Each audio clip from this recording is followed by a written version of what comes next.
menjelaskan mengenai materi komunikasi antar sel. Dengan anggota saya sendiri, Gisti Anissa, dengan NIM 11820600040, Gina Melani dengan NIM 11820600039, Hafizun Anandita Wulan dengan NIM 11820600041, dan Muhammad Alif dengan NIM 11720600067. Di sini saya akan menjelaskan mengenai pengertian komunikasi sel. Komunikasi sel adalah interaksi antara sel yang satu dengan sel yang lainnya atau sel dengan lingkungannya. Komunikasi sel merupakan proses penyampaian informasi dari sel yang memberi sinyal kepada sel target. Jadi dalam komunikasi sel ini dilakukan oleh sel yang memberi sinyal dengan sel target. Sel pemberi sinyal ini akan menghasilkan yang namanya molekul sinyal, sedangkan sel target ini memiliki yang namanya protein reseptor yang nantinya akan mengenali dan merespon secara spesifik terhadap molekul sinyal. Sel-sel yang ada di dalam tubuh organisme multisel ini perlu melakukan komunikasi sel karena sangat berperan penting dalam proses pengendalian sel, jaringan, organ tubuh, dan mempertahankan homeostatis. Selanjutnya, di dalam tubuh manusia itu terdapat dua jenis komunikasi sel. Yang pertama ada wire system atau sel saraf. Yang kedua yaitu non-wire system atau komunikasi kimiawi. Yang pertama yaitu wire system atau komunikasi saraf. Nah, komunikasi saraf ini berlangsung secara cepat. Informasi yang dihantarkan sepanjang sel saraf ini berupa potensial aksi. Yang kedua yaitu komunikasi kimiawi. Komunikasi kimiawi ini berlangsung secara lambat. Informasi yang disampaikan itu harus dirubah dulu oleh protein membran sel ke sinyal kimiawi di dalam sel. Selanjutnya yaitu komunikasi antar sel ini terdiri dari komunikasi jarak dekat dan komunikasi jarak jauh. Nah, ini adalah pensinyalan komunikasi jarak dekat. Nah, komunikasi jarak dekat ini disampaikan berupa difusi lewat cairan interseluler. Kemudian yang di sebelahnya ini adalah komunikasi jarak jauh. Nah, komunikasi jarak jauh ini disampaikan oleh saraf dan darah berupa hormon.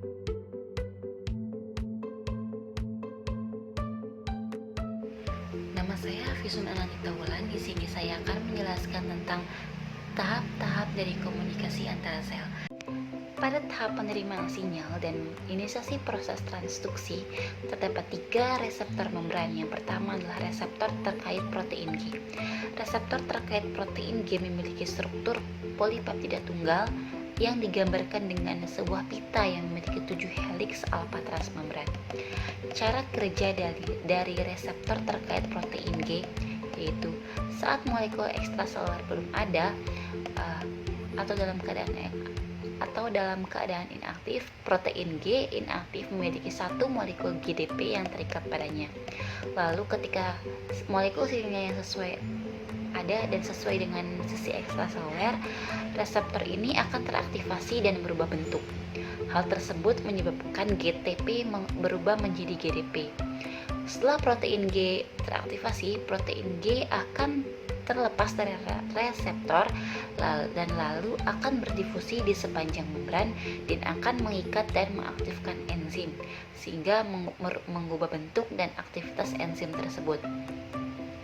Saat enzim telah aktif, enzim tersebutlah yang akan memicu adanya respon seluler. Nah, perubahan protein G dan enzim hanya sementara karena protein G akan menghidrolisis GTP yang melekat padanya menjadi GDP dan kembali menjadi protein G inaktif kembali.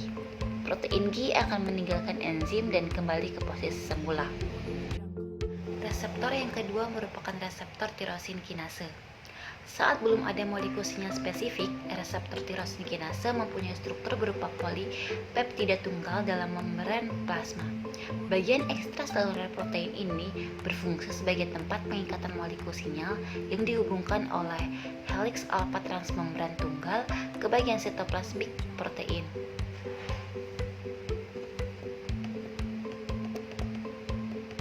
Ketika molekul sinyal melekat pada tempat pensinyalan, dua polipeptida individual akan mengumpul dan membentuk dimer atau yang biasa disebut dengan dimerisasi.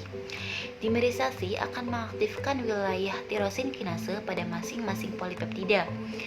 Nah, setiap tirosin kinase akan menambahkan satu gugus fosfat dari molekul ATP ke tirosin pada ekor polipeptida yang satunya lagi.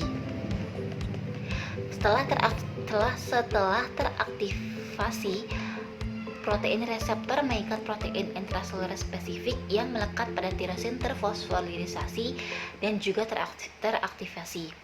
Masing-masing akan mengaktifasi jalur transduksi sinyal yang menimbulkan respons seluler spesifik.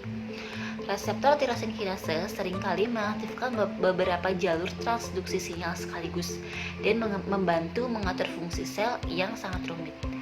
Aktivasi yang tidak sesuai dari reseptor tirosin kinase akan menyebabkan pertumbuhan yang tidak terkontrol atau yang biasa menyebabkan kanker. Reseptor yang ketiga merupakan reseptor saluran ion. Reseptor saluran ion merupakan tipe reseptor membran yang memiliki wilayah yang dapat bertindak sebagai gerbang saat reseptor akan berubah bentuk. Ketika molekul sinyal spesifik terikat pada sisi ekstraseluler protein reseptor sebagai ligan, gerbang ligan akan membuka dan menutup sehingga memungkinkan atau menghalangi aliran dari jenis ion spesifik, misalkan Na+ atau Ca2+. Cara kerjanya bisa dilihat dari gambar di samping. Gambar yang pertama adalah reseptor saluran ion bergerbang ligan dengan gerbang yang selalu menutup sampai adanya ligan yang berikatan dengan reseptor tersebut. Nah, gambar yang kedua merupakan ketika ligan berikatan dengan reseptor. Gerbang ligan akan membuka lalu ion spesifik dapat mengalir melalui saluran tersebut dan dengan cepat mengubah konsentrasi ion tersebut di dalam sel. Perubahan bisa secara langsung mempengaruhi aktivitas sel dengan suatu cara. Nah, gambar yang ketiga adalah saat ligan terlepas dari reseptor ini. Gerbang reseptor akan menutup kembali dan ion tidak dapat mengalir memasuki sel. Saluran ion bergerbang ligan ini sangat penting dalam sistem syaraf. Misalnya, molekul neurotransmitter yang dilepaskan pada sinapsis antara dua sel saraf berikatan dengan saluran ion pada sel penerima sebagai ligan, menyebabkan saluran ion akan membuka dan ion akan masuk yang akan memicu sinyal listrik yang merambat menyusuri sel penerima.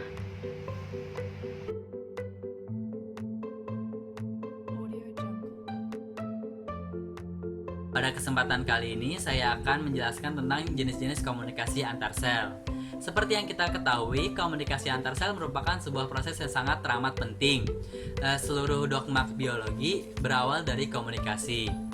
Nah, untuk melakukan komunikasi tersebut, sel memiliki reseptor, berbagai macam jenis reseptor.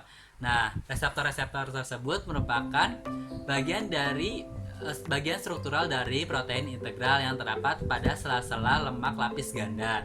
Nah, interaksi sel ada yang secara langsung maupun secara pensinyalan kepada sel target.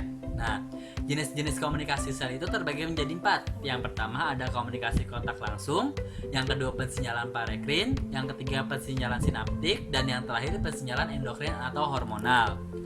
Komunikasi kontak langsung. Komunikasi kontak langsung adalah molekul pada permukaan satu sel yang dikondisikan oleh reseptor pada sel sebelahnya. Baik sel hewan maupun sel tumbuhan memiliki sambungan sel yang bila memang ada memberikan kontinuitas sitoplasmik di antara sel-sel yang berdekatan. Bahan pensinyalnya yang larut dalam sitosol dapat dengan bebas melewati sel yang berdekatan.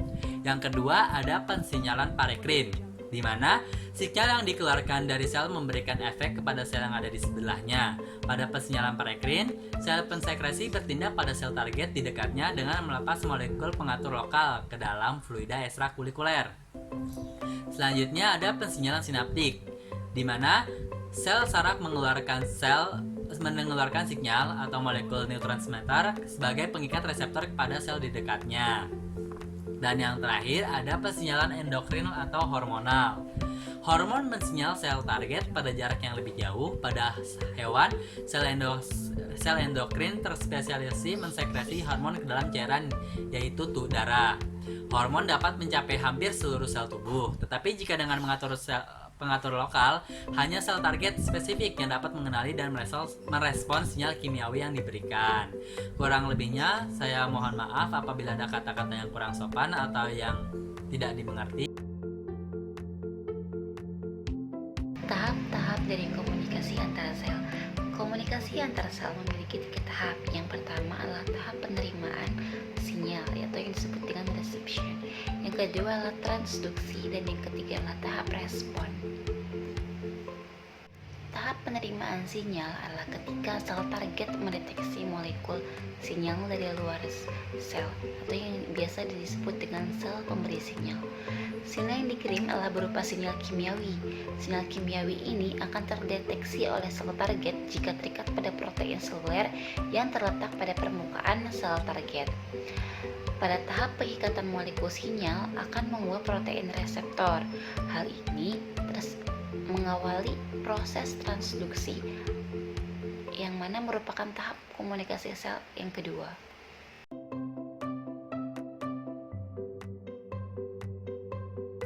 Saya Gina Melani. Di sini saya akan menjelaskan mengenai tahap transduksi. Nah, pada tahap transduksi ini akan mengubah sinyal menjadi bentuk yang dapat menyebabkan respons seluler spesifik. Dengan demikian dapat mempermudah sel pada saat bertemu dengan sinyal yang harus dikenali oleh molekul reseptor spesifik. Dan informasi yang dibawa oleh sinyal tersebut harus diubah ke bentuk lain di dalam sel tersebut sebelum sel yang bersangkutan dapat meresponnya. Nah, adapun jalur untuk mempermudah dalam merelay sinyal dari reseptor ke respons spesifik disebut dengan jalur transduksi. Nah, di sini ada gambar jalur transduksi sinyal, di mana lintasan atau jalur pensinyalan yang akan dilewati dimulai dari molekul sinyal molekul sinyal terkait pada reseptor membran. Kemudian molekul relay teraktivasi. Nah, setelah itu molekul relay mengaktifkan protein kinase 1. Ketika protein kinase 1 aktif, maka akan mentransfer suatu fosfat dari ATP ke molekul protein kinase 2 yang inaktif, sehingga akan mengaktifkan kinase 2. Setelah protein kinase 2 aktif, maka akan mengkatalisis fosforilasi dan kemudian mengaktifkan kinase ketiga. Nah, terakhir protein ketiga aktif. Memfosforilasi protein yang menghasilkan respon aktif sel karena sinyal tadi. Nah, yang terakhir ada tahap respon. Pada tahap ketiga pensinyalan sel atau sinyal yang ditransduksikan akhirnya memicu respon seluler spesifik. Respon dapat berupa hampir seluruh aktivitas seluler seperti katalis oleh suatu enzim seperti glikogen, fosforilase, dan penyusunan ulang sitoskeleton atau pengaktifan gen spesifik di dalam nukleus. Nah, proses Proses pensinyalan sel membantu memastikan bahwa aktivitas krusial seperti ini berlangsung dalam sel yang benar, pada waktu yang tepat, dan dalam koordinasi yang sesuai dengan sel-sel lain pada organisme tersebut.